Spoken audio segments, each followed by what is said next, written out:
Tara mga idol, pag-usapan natin Barangay Ginebra Big Adjustment. Makakatulong nga ba para sa balancing ng mga teams dito nga po sa PBA? Pero bago tayo magpatuloy, isang tulong lamang po na like at subscribe bilang suporta sa ating YouTube channel. So, hindi naman lingid sa ating kaalaman at marami din mga fans po, mga bashers ng Barangay Ginebra ang nagsasabi na tila nga daw po hinakot na ng Barangay Ginebra ang lahat ng magagaling na player nga po dito sa PBA. At wala nga daw pong tapon sa mga player ng Barangay Ginebra kahit isa, at nakita natin para daw po mabalance yung galing ng mga player or yung mga team dito nga po sa PBA ay posible nga daw po bang magkaroon ng mga trade ng mga player.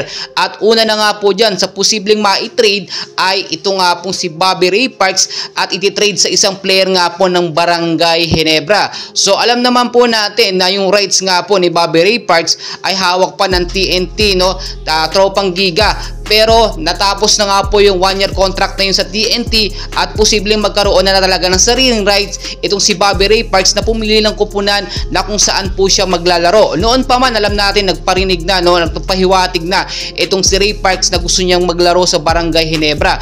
So ang nakita natin dito, kung sakali nga po magkaroon ng mga trade player ay magkakaroon po ng magandang balancing dito po sa PBA teams. At ito nga lang po ang mga updates natin as of now, talagang tuloy-tuloy po matinding practice ng Barangay Ginebra. So sa mga nagsasabi po kasi na hindi pa nga daw po nagsisimula na ang PBA ngayong season na ito, alam na kung sinong mananalo. Well guys, hindi pa nga lumalaban ang Barangay Ginebra dahil November 17 pa ang kanilang unang laban, ay sinasabi ng mga fans, ng mga bashers ay alam na kung sino ang mananalo dahil hinakot na lahat ng Barangay Ginebra. And well guys, alam naman natin, nasa coach pa rin yan. Wala po yan sa mga player. Lahat po ng mga player na magagaling, hindi po na ilalabas yung galing nila kapag hindi po magaling ang mga coach or ang mga coaches na humahawak sa kanila. Ito po kasi si Coach Tim ko, alam naman natin, very tried and tested na yan. Sa Gilas, Pilipinas pa lang, naipa-champion niya. Naka-gold medal pa nga tayo. Kung hindi po magaling ang coach, hindi rin po. At itong nakaraan nga lang po yung nagkaroon ng tune-up game ang Barangay Ginebra. So far, so good. Napakaganda po ng pinapakita nila sa training camp nila. At talagang masasabi natin na magaling talaga ang pagko-coaching po ni Coach Tim Con. Dahil sa training pa lang, talagang babad na babad.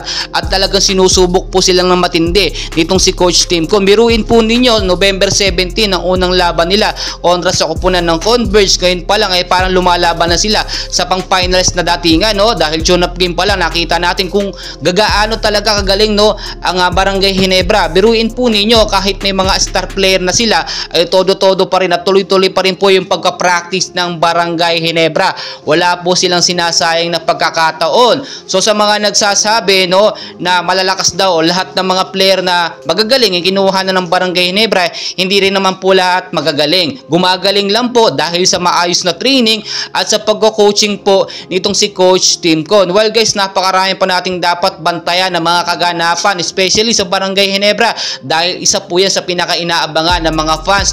Kahit wala po itong si Justin Brownlee at hindi nga po nakasama sa line-up ng Barangay Ginebra, ay alam naman natin may pasabog itong si Justin Brownlee at talaga makakabalik siya para makapaglaro po sa Barangay Ginebra. So dyan lang po kayo, and please huwag niyo pong kalimutan mag-like and subscribe para updated po kayo lagi sa ating Barangay Ginebra updates. Maraming salamat po.